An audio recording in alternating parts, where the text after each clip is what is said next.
انسان کی پہچان ہوتی ہے قبلہ اس کے لباس سے، لیکن ایک اور چیز ہم نے سنی ہے کہ جیسا مسلم کی پہچان داڑھی سے ہوتی ہے، تو داڑھی کیا رکھنی ضروری ہے؟ لیکن سوال یہاں اٹھتا ہے کہ جو ادر ہیں، غیر مسلم ہیں، دوسرے لوگ ہیں، وہ بھی داڑھی رکھتے ہیں، تو اسلام میں یعنی مسلم کی داڑھی اور غیر مسلم کی داڑھی میں کیا فرق ہے؟ نمسکار، آداب، ست شری اکال۔ آپ دیکھ رہے ہیں جنتا ونتا، اور جنتا ونتا میں آپ کا پھر سے سواگت ہے ایک نئی ویڈیو کے ساتھ۔ جیسا کہ دنیا میں سینکڑوں دھرم ہیں، 4 دھرموں کو سبھی جانتے ہیں، ہندو، مسلم، سکھ، عیسائی۔ ہم بات کریں گے اسلام دھرم کی۔ اسلام دھرم میں 2 سمودائے ہیں۔ پیغمبر اسلام حضرت محمد صاحب کے بعد اسلام دھرم 2 سمودائے میں بٹ چکا تھا، یعنی 2 فرقوں میں بٹ چکا تھا، شیعہ اور سنی۔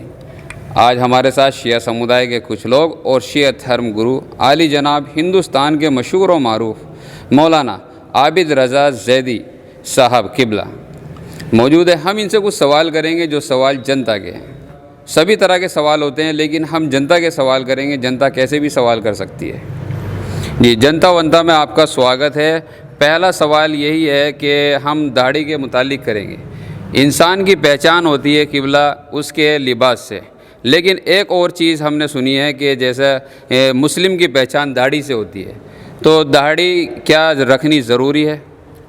بسم اللہ الرحمن الرحیم وفوض امری اللہ۔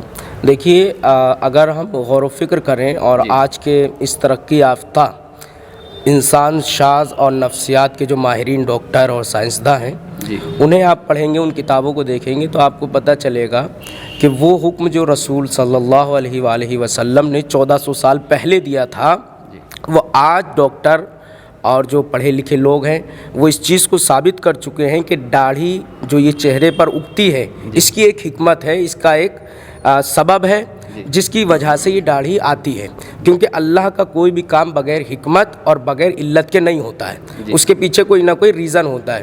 آج ڈاکٹر اس چیز کو ثابت کر رہے ہیں کہ جو داڑھی ہوتی ہے، اگر داڑھی نہ ہو، مونڈ لی جائے اس طرح یا بیلٹ لگا لیا جائے، کلین شیپ کر لی جائے، تو اس کے نتیجے میں کہ سورج سے کچھ کرنیں نکلتی ہیں خاص، اگر وہ ڈائریکٹ چہرے پر پڑیں گی تو اس سے انسان کے چہرے کی جو نورانیت ہے، جو چمک ہے، وہ خراب ہوگی۔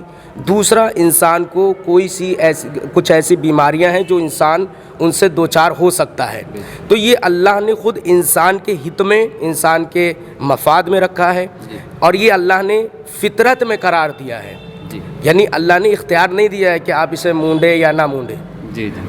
ٹھیک ہے، جیسے لباس ہے، تو لباس میں کیا ہے، انسان کو اختیار دیا ہے، آپ پہنیں یا نہ پہنیں، پہنیں گے تو اچھے کہلائیں گے، انسان بنائیں گے، ٹھیک ہے۔ اور اس میں بھی اختیار دیا کہ آپ کون سا لباس پہنیں گے، ٹھیک ہے، کالا پہنیں، وائٹ پہنیں، جیسا بھی دل کرے، ہے نا، موٹا پہنے، باریک پہنے، اس کے لیے اللہ نے پھر موسم بنائے، کیا اگر عقل ہوگی تو اسی اعتبار سے موسم کے اعتبار سے لباس پہنو گے۔ اللہ نے داڑھی کو فطرت میں قرار دیا، لباس کو فطرت میں قرار نہیں دیا۔ اگر لباس کو فطرت میں قرار دیتا تو بچہ پھر جب پیدا ہوتا تو کپڑے کے ساتھ آتا ہے نا، کپڑے کے ساتھ پیدا ہوتا۔ لیکن داڑھی کیا ہے، جیسے جیسے انسان بلوغ کے مراحل کو طے کرتا ہے تب داڑھی آتی ہے، اور جب یہ داڑھی آتی ہے تو اللہ نے فطرت میں چونکہ قرار دیا ہے تو اس کے فائدے بہت زیادہ ہیں۔ مثلاً آپ دیکھیں کہ بہت سے لوگ آج کل ایک چلن چل گیا ہے، پہلے اب سے 4-5 سال پہلے، 6 سال پہلے یہ بات تھی کہ جو مسلمان لوگ داڑھی رکھتے تھے انہیں کمپنیاں نکال رہی تھیں، انہیں جو ہے لوگ جو ہے برا کہتے تھے، یہ داڑھی رکھتے ہیں، یہ ساری چیزیں بائیکاٹ کر رہے تھے، جاب سے نکال دیا۔ لیکن یہ جو چیز اللہ نے فطرت میں رکھی ہے اسے تو نہیں انسان ختم کر سکتا، مطلب فطرت ہے انسان کی بھوک لگنا فطرت ہے، تو اس کو تو نہیں ختم کیا جا سکتا نا۔ تو اسی طرح سے یہ داڑھی ہے، تو داڑھی کے جو فائدے ہیں اب دنیا جا کے سمجھی ہے کہ داڑھی رکھنے سے انسان میچور دکھتا ہے، داڑھی رکھنے سے انسان جو ہے ذمہ دار سمجھ میں آتا ہے کہ یہ ذمہ دار انسان ہے، سیریس معلوم دیتا ہے۔ اور سب سے بڑی چیز یہ کہ جو انسان داڑھی رکھتا ہے وہ کیا ہے، جسے کہ یہ خوبصورت بھی نظر آتا ہے، اس لیے بھی۔ اور ایک اہم چیز کہ جو داڑھی رکھتا ہے اس کے لیے کہا جاتا ہے کہ یہ جو ہے انسان اپنی زندگی میں کچھ کرے گا، سیریس رہتا ہے انسان، داڑھی رکھنے سے ایک وقار پیدا ہوتا ہے۔ تو اللہ یہ چاہتا ہے کہ رسول یہ چاہتے ہیں، اسلام یہ چاہتا ہے کہ انسان اس داڑھی کے ذریعے سے اپنا ایک وقار پیدا کرے، انسانیت میں عزت پیدا کرے۔ اب رہی بات کہ اسلام میں داڑھی ہے جی یا ایک سوال ہوتا ہے نا، کہا جاتا ہے کہ داڑھی میں اسلام ہے یا اسلام میں داڑھی ہے، اس طرح کی باتیں ہوتی ہیں کہ ساری داڑھی، سب لوگ داڑھی رکھتے ہیں، کیا داڑھی میں سارا اسلام ہے؟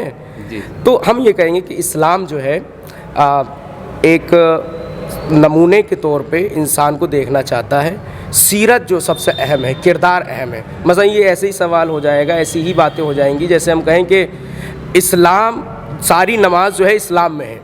جی بالکل، ایسا تو نہیں کہ جو نماز پڑھتا ہے وہی سب سے بڑا مسلمان ہے، یا جو روزے رکھ رہا ہے وہی سب سے بڑا مسلمان ہے، ایسا نہیں ہے، بلکہ اسلام کا ایک جز ہے، ایک پارٹ ہے نماز، ایک حصہ ہے نماز۔ تو اب جو نماز پڑھ رہا ہے اور باقی ساری برائیاں کر رہا ہے تو وہ صحیح نہیں ہو سکتا نا۔ اور خود اسلام کے لیے مولا کائنات علی ابن ابی طالب علیہ السلام ارشاد فرماتے ہیں، ہمارے پہلے امام کہتے ہیں کہ من لا دین لہ لا مروت لہ، جس کے دل میں ہمدردی نہیں ہے اس کے پاس دین نہیں ہے، اسلام نہیں ہے۔ تو پہلا مرحلہ جو اسلام کا شروع ہوتا ہے وہ ہمدردی سے شروع ہوتا ہے۔ اگر ہمدردی ہے تو آپ کا سارا عمل قبول ہے، داڑھی بھی قبول ہے، نماز بھی قبول ہے، ورنہ کوئی عمل قابل قبول نہیں ہے۔ جی علی جناب، دوسرا سوال بھی اسی سے ریلیٹڈ ہے، جیسا کہ آپ نے بھی کہا اور علماء کرام اور دوسرے بھی کہتے ہیں کہ جیسے اسلام میں داڑھی ہے اور مسلمان کی یعنی مسلم کی پہچان داڑھی ہے، لیکن سوال یہاں اٹھتا ہے کہ جو ادر ہیں، غیر مسلم ہیں، دوسرے لوگ ہیں، وہ بھی داڑھی رکھتے ہیں، تو اسلام میں یعنی مسلم کی داڑھی اور غیر مسلم کی داڑھی میں کیا فرق ہے؟ دیکھیے، جو اسلام کی داڑھی ہے جو ایک مسلمان رکھتا ہے جی وہ اپنے نبی کی سیرت پر عمل کرتا ہے، ان کی سنت پر عمل کرتا ہے کہ نبی نے حکم دیا ہے اور خود نبی نے یہ کام کیا ہے، تو لہٰذا یہ کرنا عبادت ہے، اس کا ثواب ہے۔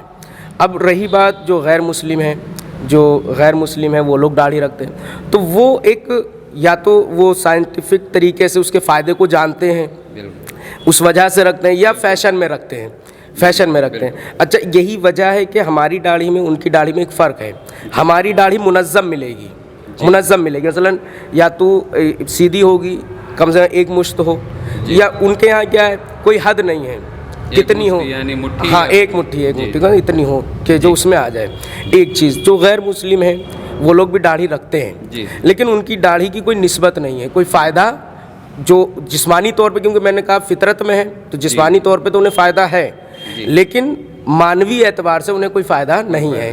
کیونکہ وہ اس رسول کی بات پر عمل نہیں کر رہے ہیں، وہ اس بات کو ذہن میں رکھ کے کام نہیں کر رہے ہیں کہ یہ رسول نے کہا ہے، بلکہ وہ اپنی منشا اور اپنے فائدے کے تحت یہ کام کر رہے ہیں۔ لیکن مسلمان کیا ہے؟